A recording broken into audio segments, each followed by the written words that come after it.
Thank you for waiting. I finished checking your adventurer handbook. Here are your commission rewards. We have no other urgent commissions on the books at present. Thank you for all your hard work lately. Perhaps you two could consider taking a vacation. Amazing! Paimon never thought we'd end up having downtime in Nod-Krai. Things were pretty hectic when we first got here. Everywhere you looked, it was either the Wild Hunt causing chaos or the Fatui stirring up trouble. It felt like this whole region was one giant slime in a barrel, ready to go boom at any moment. That's right! Another win for Tibet's top duo! Ah, yes. Are you two aware that the Moon Prayer Night is soon to take place? Oh, yeah! Lama told us that was coming up soon. Wait, why do you mention it, though? Do people in Nasha Town celebrate it, too? Paimon thought it was just for Moon Goddess worshippers. You're partially right. Most people in Nasha Town just see the festival as an opportunity to do business. They do not consider this element. The festival was first celebrated by the Frost Moon Scions. On this day, they would wear moon prayer blossoms and celebrate the birth of the Moon Goddess through song and dance. They would also prepare food and handicrafts and give them as gifts to others. Over time, it became Nod-Krai's most lively festival. Whew! Sounds like fun! Great! Well, in the meantime, since Catherine doesn't have any commissions for us, let's focus on some personal business instead. When we first got here, you mentioned that this was where your spaceship landed? We didn't get to follow up on it at the time, because we got wrapped up in that whole rare situation, but now we can finally start investigating it properly. Well, there's a saying Paimon's heard around these parts, which goes, if you lift up a rock, you'll find something you weren't looking for. By that logic, you'll never find what you're looking for while you're searching, but the moment you stop looking, it'll jump right out at you. Could be worth a try though, right? Anyway, Paimon suggests we focus on other stuff we want to do for now, and just keep an ear out for spaceship-related intel as we go.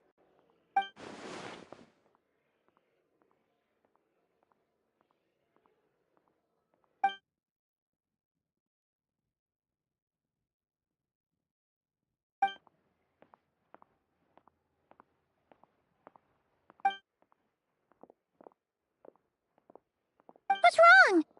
You look super serious all of a sudden. Huh? Paimon gets why you'd be concerned about Columbina, but what does the doctor have to do with anything? Oh, that's true. And now that you mention it, we're definitely overdue for a show at the Fatui. It is weird that he hasn't shown himself this rather deal with Marionette anyway. She says the meanest things, but when it comes down to it, she doesn't seem like a bad person. Maybe it's the pressure of being a Fatus?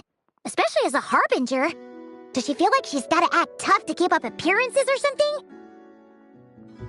But then, every time we headed out with Rarier, she always wound up having to repair Polonia and her other robots. That's gotta sting. Losing face always hurts more for people who care a lot about their image. She's probably still furious about it. What? Relax! She's not even here! Huh? What's the matter? Oh, nothing. Sorry, we'll be on our way now. Where are we again? Oh yeah, Columbina? Right, yeah, let's go see Columbina.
Is me sitting here a rare sight? No, we just thought you'd be resting. Perhaps I would have been, were it not for the sudden arrival of some unexpected guests. Not that I consider it a disturbance. After all, you are the only ones who are free to enter. Would it not be a little unfriendly of me to lie down while we speak? I didn't realize you put so much thought into little things like that.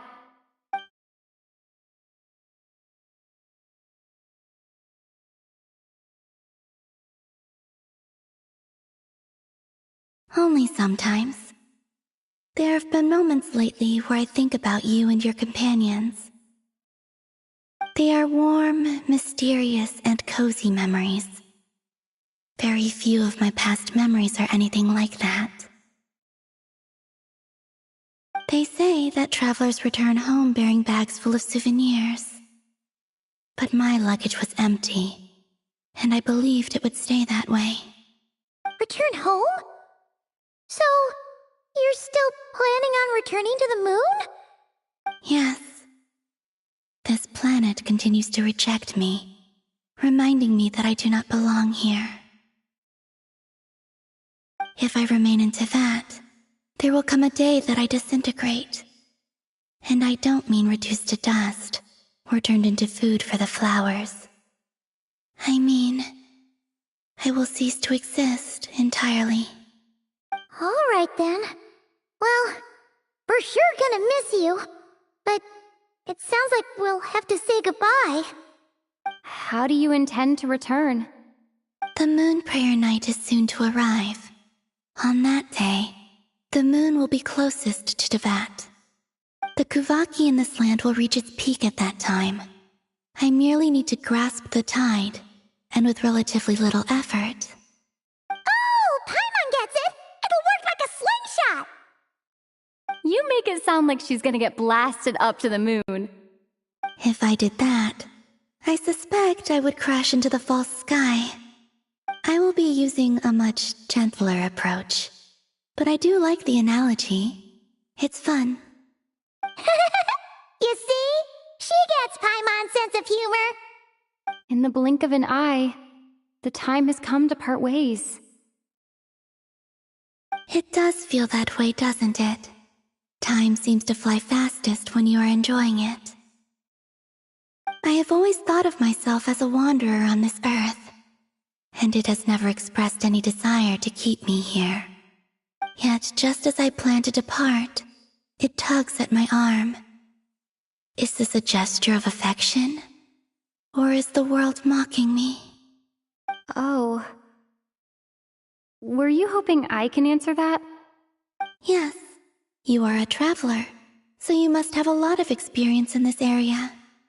Then, what I would say is, enjoy the moment. That's right! Don't overthink it! Happiness is happiness and joy is joy!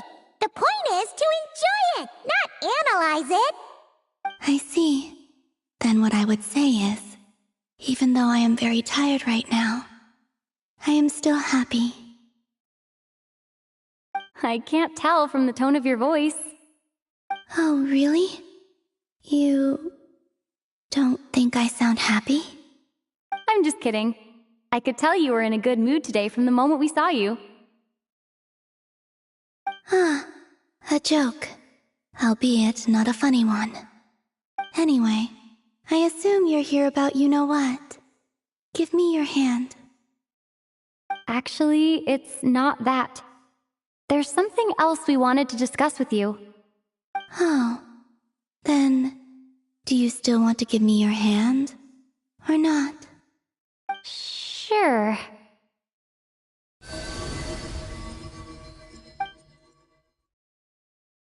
Thank you.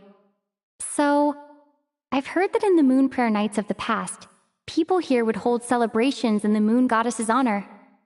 Since you helped so much in our fight against the Reihir of Solnari, I think you deserve a farewell party before you return home. I haven't asked everyone else for their opinions on this yet, but I'd like to invite you to join the upcoming moon prayer night. I've never joined a moon prayer night before. I'm not sure what I would even do. worry about that. We take care of everything. All you need to do is show up. Of course, there's no need to force it if you're not feeling strong enough. It's just, this kind of felt like a golden opportunity. But they call me Kutar, and the Fatui have an arrest warrant out for me. I shouldn't appear in public right now.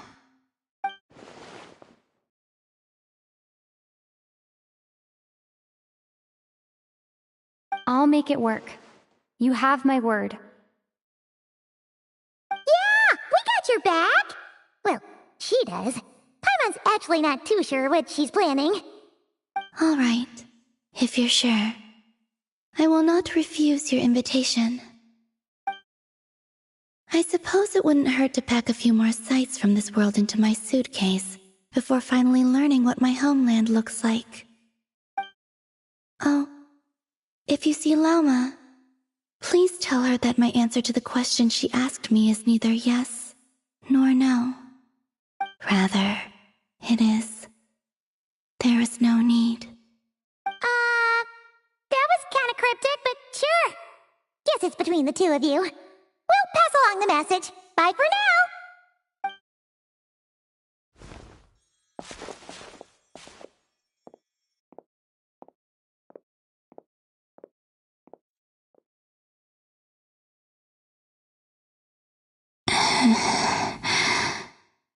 And also, I do not know.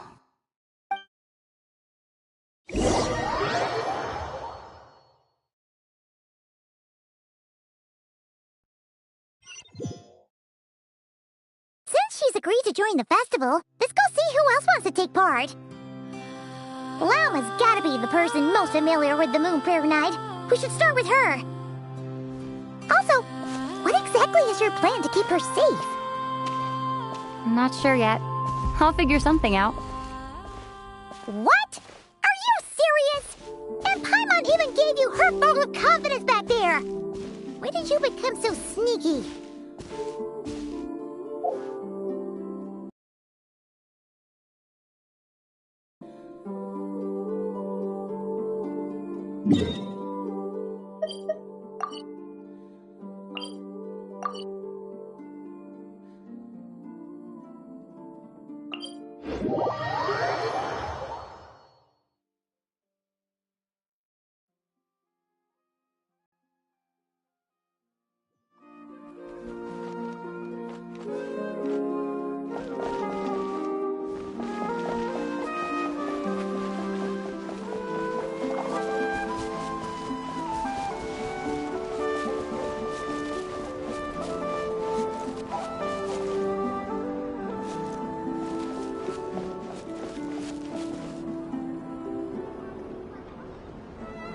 Hey, Llama!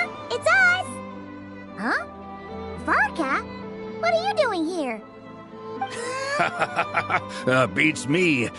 I had a bit too much to drink last night, and when I woke up, I was on Hisi Island. Mr. Varka is helping to oversee Nasha Town's preparations for Moon Prayer Night. He is here to go over some details regarding the decorations and custom cloth designs. Right, yeah, that too. What do you mean, that too? Yes. Celebrating this festival is a long-held tradition here in Nod-Krai. On this day, the crescent moon at the top branches of the verdant crest turns into a full moon, and the moon prayer blossoms bloom with a special radiance. Our people take these to be blessed omens. It's an especially welcome event coming off the back of all that nasty business with Rare. Everyone got put through the ringer recently, and now they're looking to turn their fortunes around. The big shots in town all agree that a big, lively celebration is just what we need to rebuild people's faith in this place. No wonder Catherine said the people weren't so bothered about the religious element. That's right. It's become more of a local custom by this point. The celebrations have little to do with whether the religious stories behind this event are true or not. Even the Frost Moon Scions are eagerly awaiting the coming of Moon Prayer Night. despite now knowing that their past beliefs were founded on a falsehood. That's fair. It's a bit like the lantern ride in Liyue. It's a chance for people to enjoy themselves, not debate the existence of the Adepti. Oh, one other thing. We just went to see Columbina. We went ahead and invited her to take part in the festival this time. Hope it's okay. Wait, so... you mean she agreed to it? Huh. That's quite a surprise. Then I suppose that she intends to return to the moon on that day. Oh, yeah. It's kind of a complicated process, but basically, it's like a slingshot. I understand. In truth, I had a feeling that she might make such a decision. Well, if Kuthar has decided to participate in the festival, we should prepare accordingly. Yeah, exactly. She was saying how it could be risky for her to show her face in public. We were wondering if there was any way we could hide her. Unfortunately, the people who carved the statues did an excellent job of capturing her likeness. It will be very challenging to hide a goddess whose face everyone is so familiar with. Darn! We may have bitten off more than we can chew here. Nah, don't sweat the small stuff. We can handle that. Huh? Are you saying you have a plan? Not as such, no, but the most important thing with a festival is to keep the mood light and your spirits up. You can't go preparing for a festival with those long faces. You'll never convince anyone to enjoy themselves. The Mondstatter spirit is strong with this one. As it happens, I agree with Mr. Varka. Let's start by making our appreciation for Kuthar the beating heart of the festive atmosphere. And who knows? Once we get the ball rolling, perhaps everything will just fall into place. Hey! Did you catch that? Lama said the thing! Or close enough, at least. I'm looking forward to the Moon Prayer Night already. We have a festival in Mondstadt called Windbloom, and you can always tell which couples are celebrating it for their first time by the smiles on their faces. Big, beaming smiles like their whole face is glowing. And I have a feeling we'll get to see that same smile on the Moon Goddess's face at this festival. Not quite the same, surely. Anyway, I'll take care of business in the city, but I'll have to leave the decor up to you and the Frost Moon Scions. No one else can capture that traditional aesthetic quite like you guys. But lastly, there's the final key element that brings the festival to life. Companionship. Before you leave, let me show you something that we've been preparing. Mr. Varka had asked to see it already, so you may as well tag along. Also, I have some further questions about Kuthar's decision.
Look like they're having fun.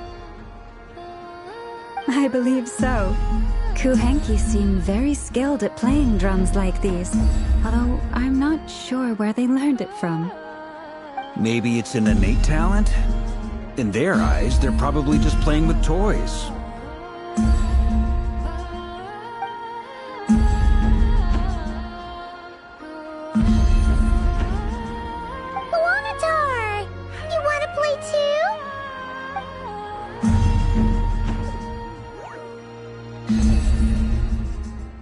Yeah. She looks more confused than anything. Maybe we can teach her next time if we get the chance.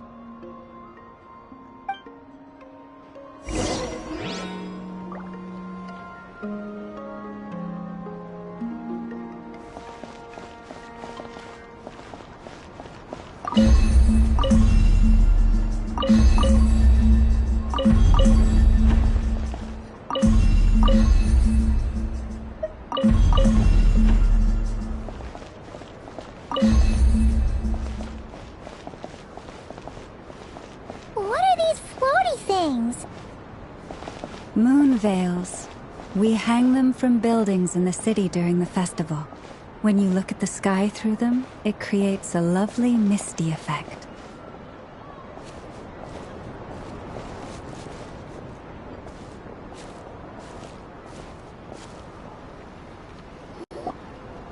Everyone seems hard at work. They are preparing items for Moon Prayer Night. For instance, the sculpture being made over here, Mr. Varka and I were just finalizing the details of where it will be placed. Ah, there she is. I didn't know the finished article would be so large. Not to worry, though. All the necessary arrangements have been made. Just let me know once it's ready, and I'll get some people to ship it over. You have my thanks. And over here, we are preparing a very traditional confection. Oh, look at all these colors! It looks great! Can Paimon try one? Of course. I have a feeling you'll like it a lot. You bet! Sweets and treats are Paimon's favorite! If you included those in the Feast of the Moon, I bet Paimon would have joined the Frost Moon Scions by now. There will also be verdant crests like this present in Nasha Town during the festival. The timing of Moon Prayer Night is not completely set in advance.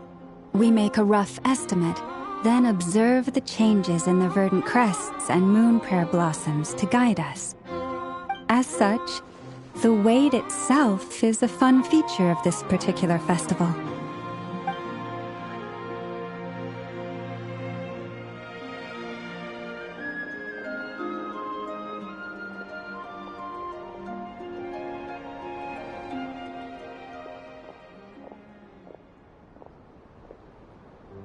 Let's talk here. To tell the truth, I am very surprised to hear that Kutar is willing to participate in the festival. I once asked her if she'd be willing to stay with the Frost Moon Scions. I could introduce her to everyone, and we could be a family to one another. She did not answer, but she has not appeared here since. I took this to mean her answer was no. But if that were the case, she would not have accepted this invitation. Ah. I see. Maybe she is right. Maybe the Frost Moon Scions of today no longer need a moon goddess. But my wish was not for her to come here and be worshipped as a deity. I simply wanted to offer her a place to stay. I'm sure she believes that showing herself here might invite Fatui intervention, and as such she does not wish to cause us trouble. But what really pains me about all this is that this is her birthplace. She ought to belong here, yet no one has been able to grant her shelter. I think I'm qualified to weigh in here. When someone's about to depart on a long trip, what they need is blessings, not burdens. We should wish her the best, not make the journey harder than it already is. Anyway, she's agreed to attend, hasn't she? All we need to do is simply respect her decision. I see your point. Yes, she will soon depart after all. Our job is to leave her with some happy memories. Besides, who's to say her journey to the moon is a one-way trip? It's not like she can't come back and visit if she wants, right? Paimon agrees wholeheartedly. Festivals are all about having fun, so let's keep it simple. All right, I'm gonna head back to Nasha Town soon. Want to come with? I'm guessing you have some other folks to visit there. Sure thing, let's go! Bye for now, Wilma! Thank you all. Goodbye.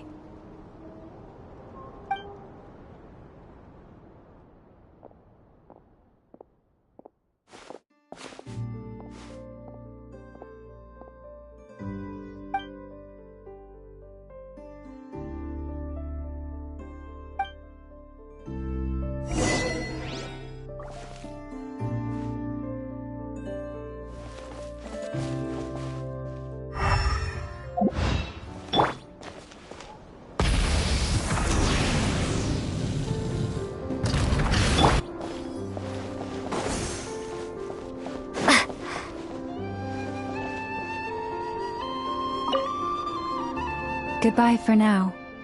I look forward to the festival.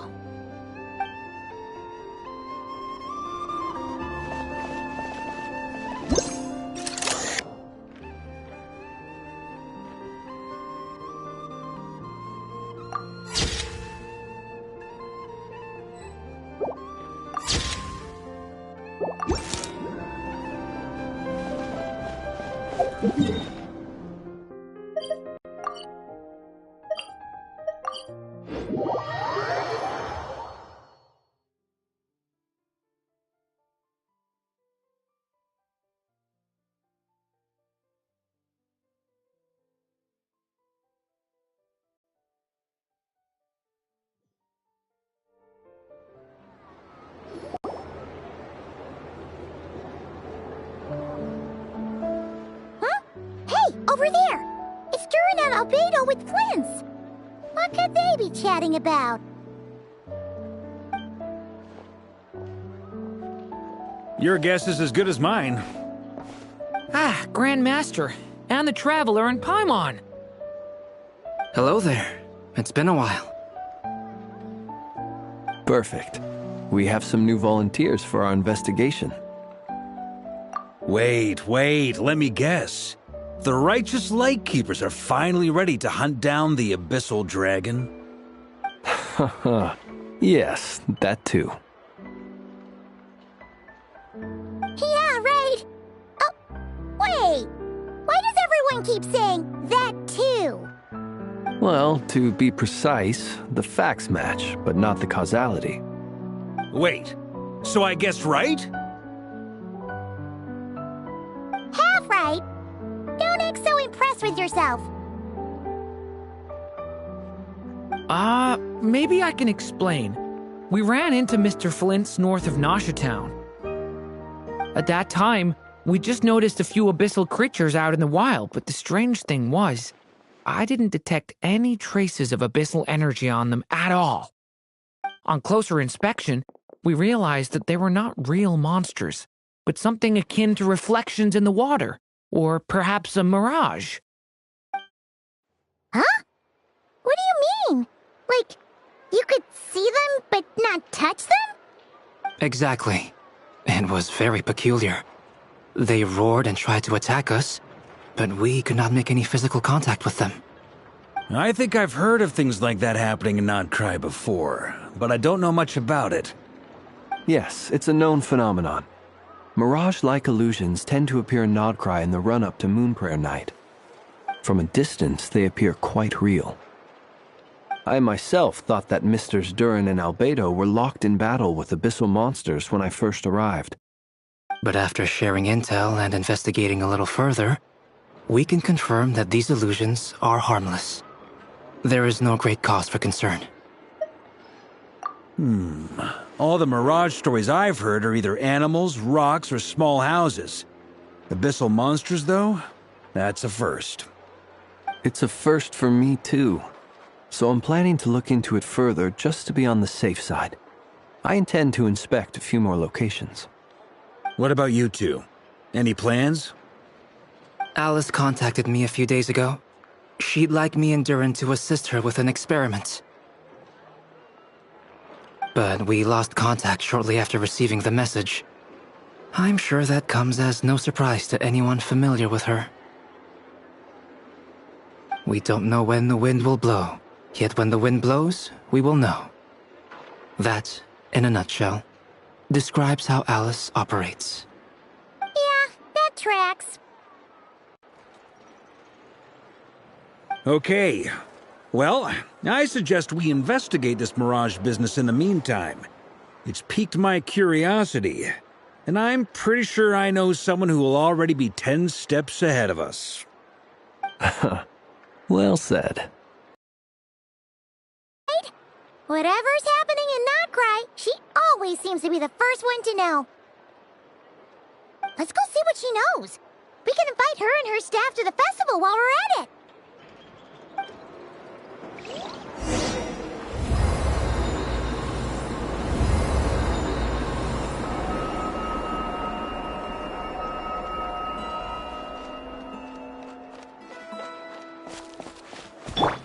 Try and stop me!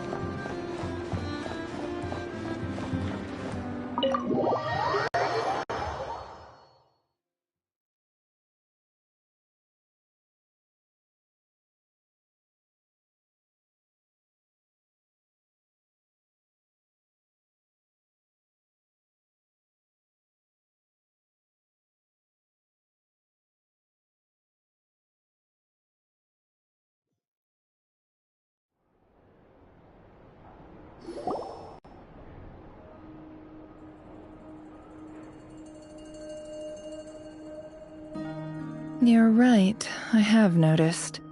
There's certainly something a little fishy about this situation. Only a little, though. Records indicate that this phenomenon can occur in the days before and following Moon Prayer Night. That said, it has always been a rare sight in the past. The odds of encountering these phantoms are similar to looking up in the night sky, happening to see a shooting star, and managing to make a wish before it disappears. But this time, either everyone's getting lucky, or they're appearing far more frequently than usual. Yehoda's out gathering intel as we speak. In the meantime, let me check off some points of interest. First, the Abyss. The ones we saw seem to be abyssal monsters. Indeed. But we have identified one location where many more of them have made an appearance. And not just monsters, but human phantoms, too. Given the scale and nature of the phantoms, it's almost as if someone's last memories are coming to life. Or perhaps the memories of multiple people. Oh. So you mean the phantom monsters are hunting down the phantom humans? Exactly. The phantoms can interact with each other, but we have no means of intervening. In addition, some of the human phantoms would seem to be from the very distant past. This is clear both from the clothing they wear and the stories they tell. They claim to be from Hyperborea, a name which I've heard from Lauma before. If this is true, it means they must be from 6,000 years ago. Did Paimon hear that right? 6,000 years? It sounds like this merits further exploration. That'd be a big help.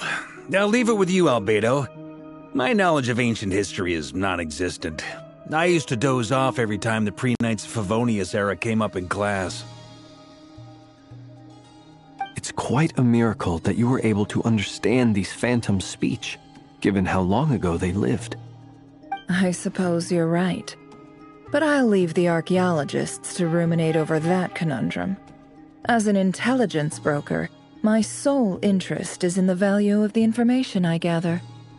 Which, in this case, hopefully means earning myself some good favor with our dear Lady Moonchanter.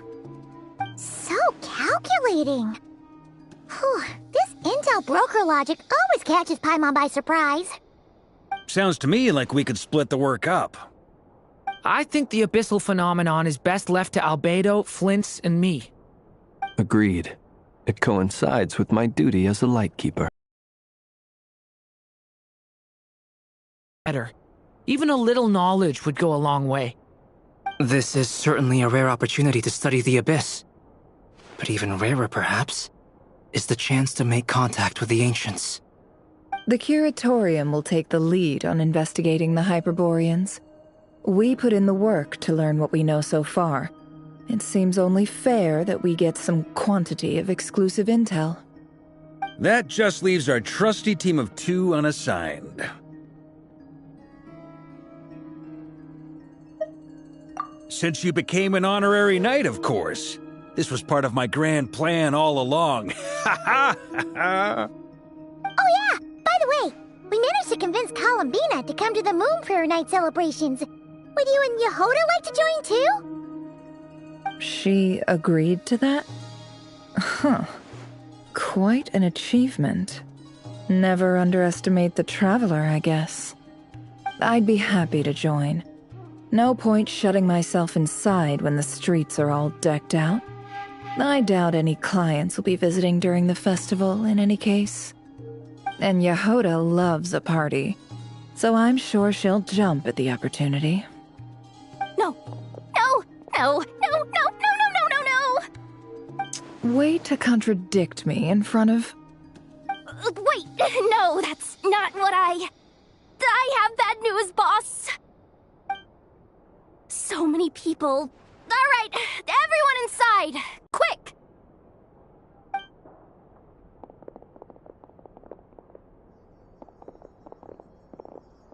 This is gonna sound crazy, but hear me out.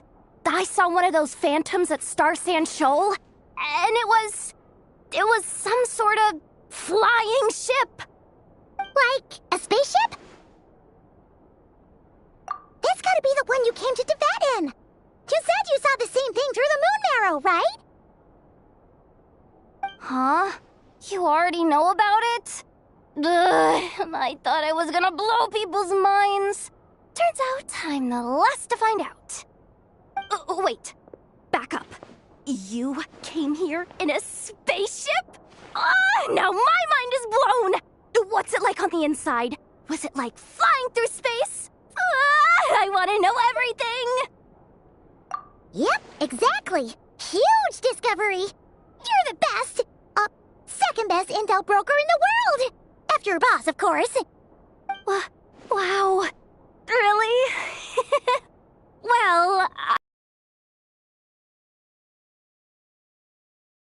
I guess that decides where we're heading next. Come on, don't look at me like that. I know the spaceship doesn't have anything to do with me, but you don't want to leave me as the only one twiddling my thumbs, do you? Please? Fair enough. You can tag along. In that case, let's meet back here to discuss our findings once we're done. I wish everyone a productive investigation. You too.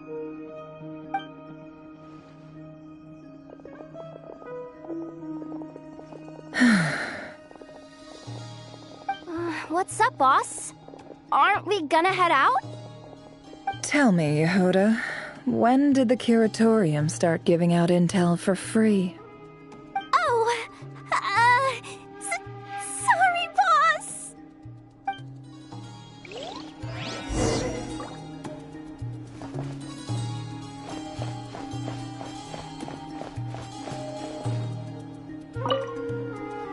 We can't unshare information any more than water spilled on sand can be put back in the bucket. I'll just have to balance the books some other way. Please, boss. There's gotta be another way. Who knows? Depending on what they find, maybe this will work in our favor. Please don't find me. Please.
was right on the money.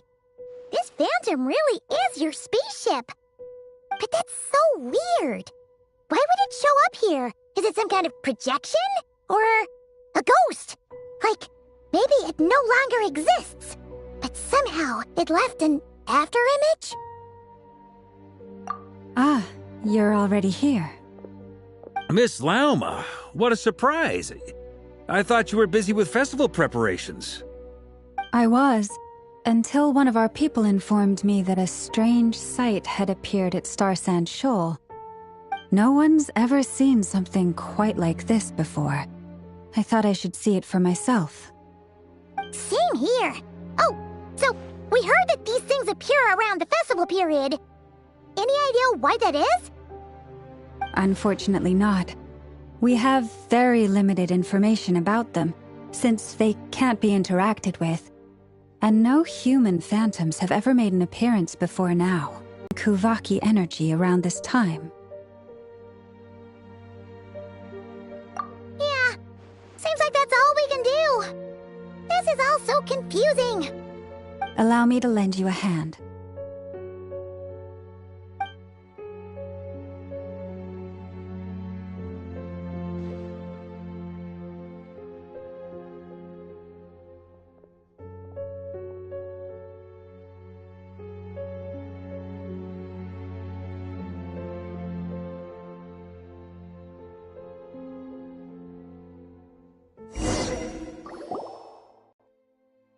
Everyone, our friend here should be able to provide us with some information.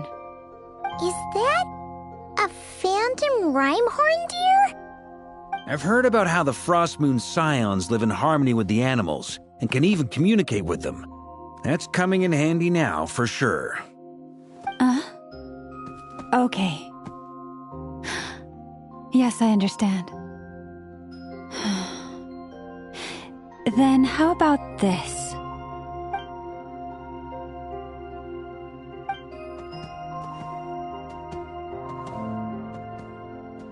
Oh, it's leaving. It appears to share our curiosity about this giant spaceship, so I asked it if it wouldn't mind investigating along with some friends. In return, I told it about some nearby spots where the wild fruit grows abundantly. We may live in a different era from these phantoms, but I trust that the terrain, climate, and ecology here are more resistant to the effects of time than some things are. Let's give them a moment and hope for the best.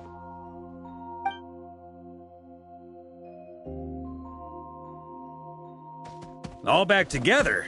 Must have been a lot of fruit. Indeed. Now let me ask them some questions.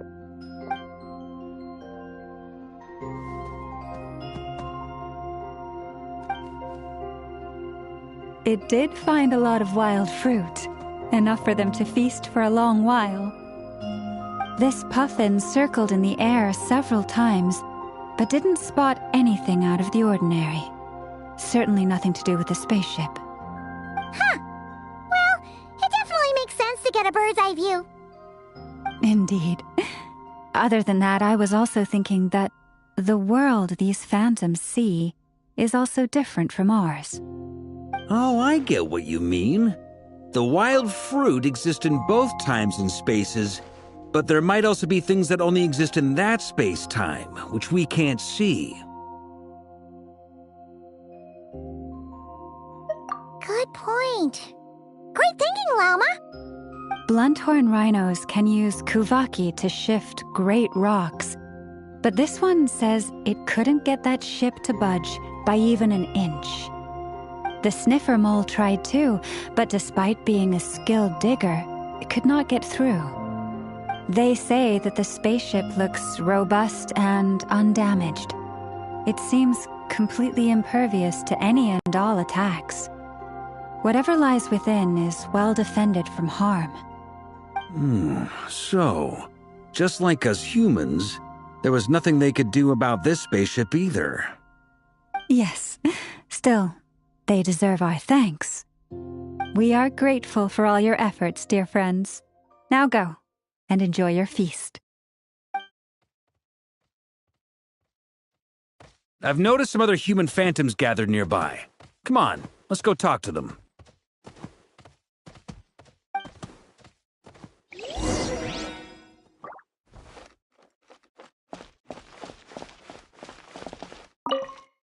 Those illusions and those people. It's all a little creepy, don't you think?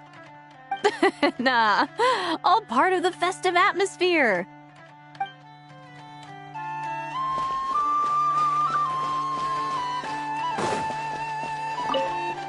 Have you ever seen anything like this? Nope. Never seen or heard anything this weird.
What is this thing? I've never seen it move, and there's no way to get inside. Goodness knows. My grandpa says it's been sitting here at least since his grandpa was still alive. What about his grandpa? Did he say anything to your grandpa's grandpa about it? Huh? I don't know. In all likelihood, it was here back then too. Hard to imagine something this huge could move. Guess that means that as far as they're concerned, this ship's been around a long time.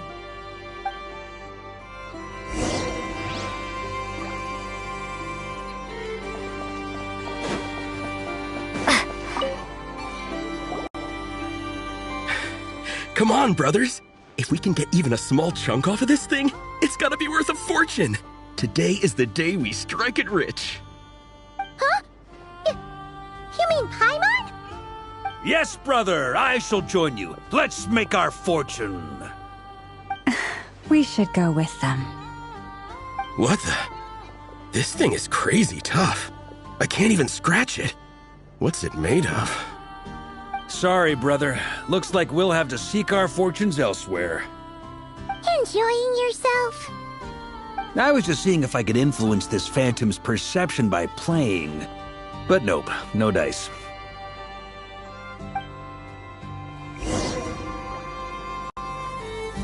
I'm sure we're all starting to build up an idea of what's going on here now that we've spoken to some of the people. These phantoms are reenacting real historical events in Nod-Krai. It's almost like we're in some kind of interactive stage play. We can talk to the actors, but the plot is fixed, and we can't influence it. It makes sense. History is set in stone. The objective facts of the past cannot be changed. Paimon totally thought you were just goofing around earlier. But actually, you were doing some serious investigating. Of course I was. Anyway, at this point, I think we're forced to conclude that although the Phantom spaceship is right there in front of us, we aren't going to learn much about it from these people.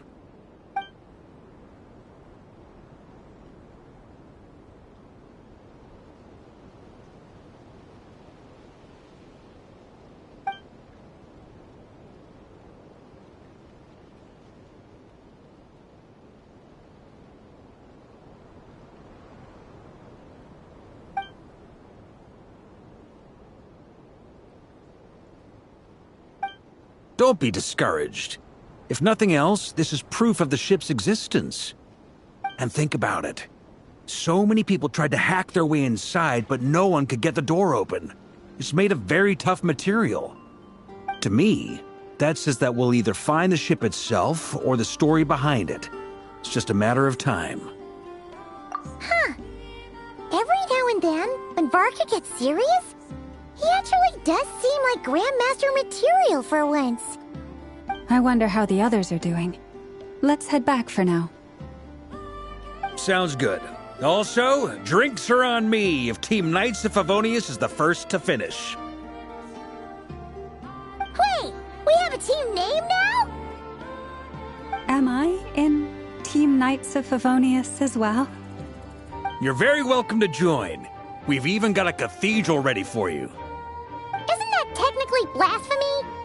You wouldn't dare make a joke like that if Barbados was in earshot. Nah, I'm sure Barbados doesn't mind a little harmless blasphemy once in a while.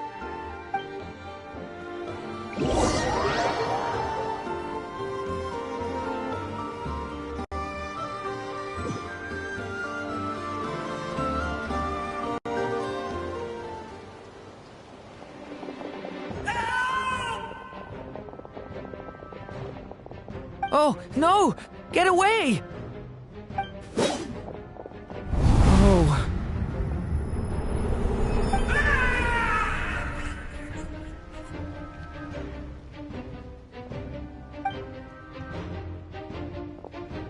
I know it's hard to stomach, Mr. Durin. But as I'm sure you've noticed, there is nothing we can do to intervene in that which unfolds before us. But we have to at least try. And try you have. But are you aware of how many unsuccessful attempts you've made now? I wasn't keeping count. I'm afraid this is the 39th failure so far. Or the 5th if we're only counting this particular victim. There are no indications that these phantoms may be altered in any way. You seem to have calmed down a little. I'll make us a fire. You should rest and have some water. Feeling any better now, Mr. Durin? May I ask a few questions? Be my guest. What exactly are we witnessing here? What happened to those people? My guess would be that we are seeing Nod-Krai during the Conrian Cataclysm. Would that be accurate? Conria. That is correct. As you know, once the Abyss senses even the tiniest crack, it floods in and spreads like wildfire. There was a time in the distant past when it permeated all of Nod-Krai, causing immeasurable harm. The people paid a terrible price to heal this land. Then, 500 years ago, the whole of Teyvat suffered an abyssal disaster. Once more, Nod-Krai was dealt a devastating blow. I see. In the face of the abyssal onslaught, all were like grains of sand tossed around by a tidal wave. Be they human, fae, or god. The moment you witnessed is but one drop in a whole ocean of catastrophe. All right. I guess that answers my second question, too. I wanted to know why there's nothing I could